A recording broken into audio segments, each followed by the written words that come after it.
Tapi saya mohon kan nggak ada lagi media bertanya lagi besok sama saya, Mas. Udah, ini udah ke 40 media nih.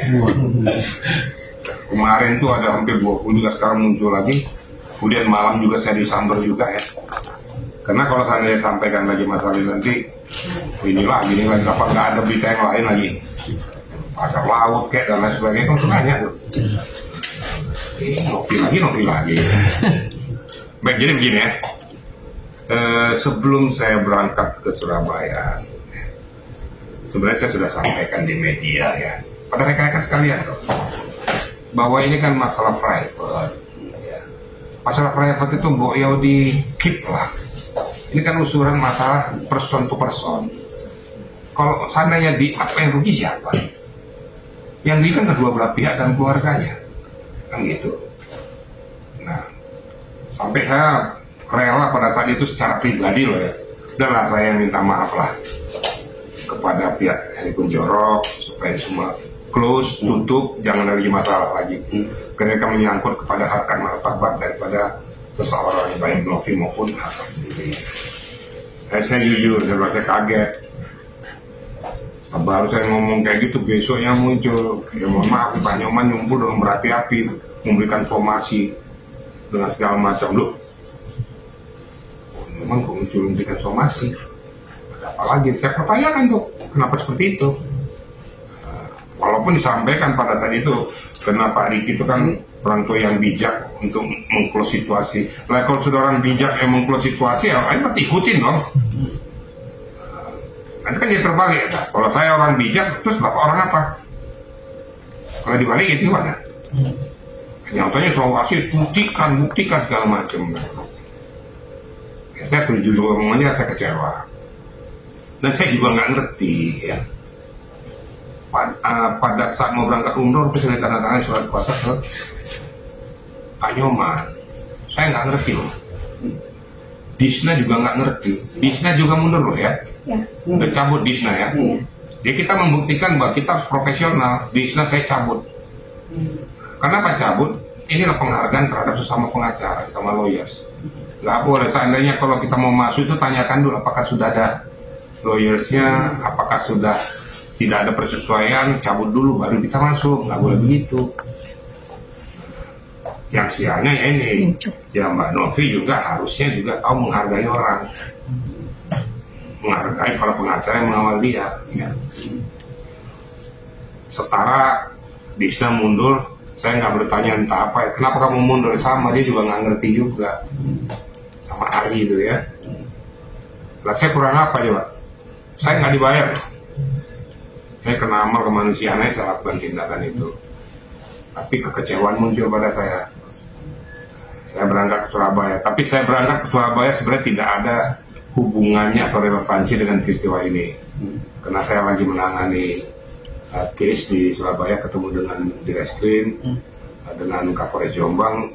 Saya bersama-sama dengan Pak Egy Sujana ya, ke Jawa Timur. Ya kebetulannya dengan bersamaan, ya saya ketemu dengan Heri.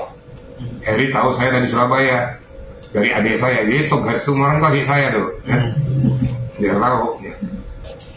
Sampaikan bahwa Bang Riki ada di Surabaya, ketemu lah, kita ngobrol.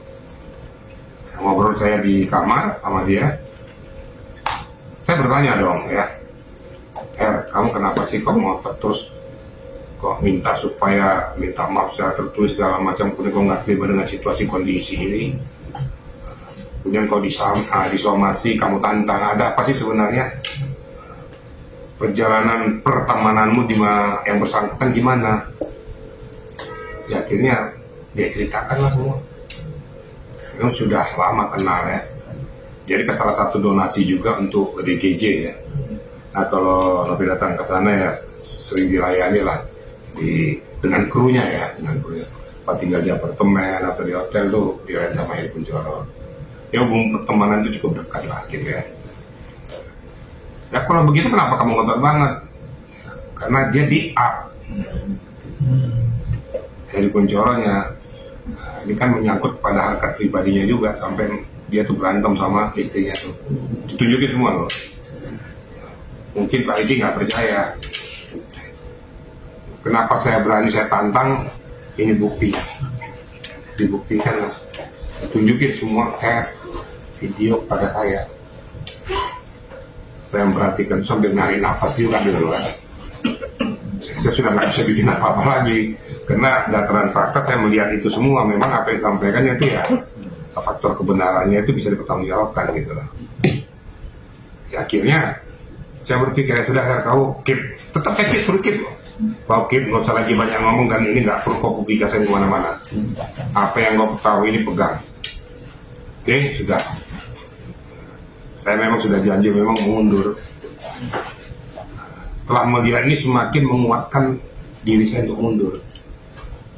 Maka setelah saya pulang ke Jakarta, ya, kumpul dengan media kemarin itu juga ya, sekarang dengan rekan-rekan, saya menyatakan mundur. Karena jujur saya tidak mau berdarah-darah di situasi yang tidak apa ya, yang tidak domain saya lagi lah, kurang pantas lah menurut saya untuk saya tangani kayak gini gitu loh. Saya membantu dia tuh pada posisi donasi, tapi kok merembet kemana-mana. Nah, akhirnya sudah tidak jelas, arah tidak jelas, konstruksi tidak jelas, hasilnya pun pasti nggak jelas. Yang ngapain saya harus berdarah di sini, sudah tidak sesuai dengan apa yang saya sepakati di dalam menandatangani surat kuasa tersebut.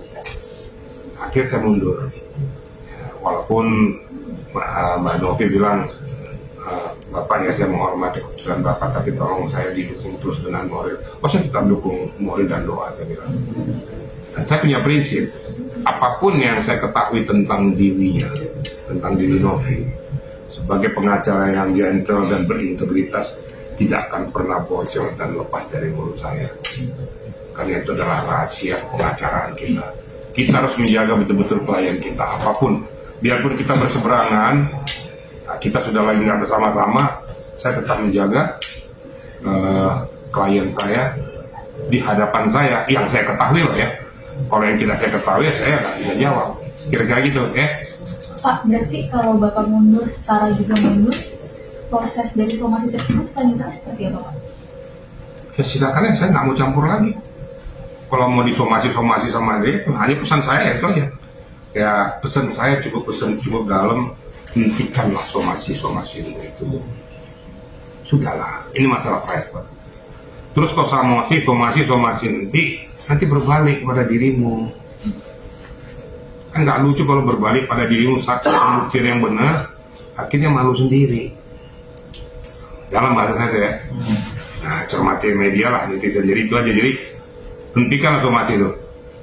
Karena somasi yang kalian lakukan itu tidak produktif. Tidak produktif dalam artian akan bertabrakan dengan fakta nanti. Kira-kira ya. Kalau kakaknya sendiri seperti apa, Pak? Kalau haknya itu sebenarnya dia cool ya. Setelah saya lihat tuh dia cuma sangat mengecewakan bagi dia itu karena di-up itu ya, di-up di media, TikTok tentang masalah pribadi dia dan keluarga. Kayak sampai istrinya nangis-nangis loh. Ya. Kalau saya bilang istrinya cantik loh. Kan bekas artis tuh, bekas penyanyi dangdut, saya baru pukulin istrinya. Ya, sudahlah, jangan.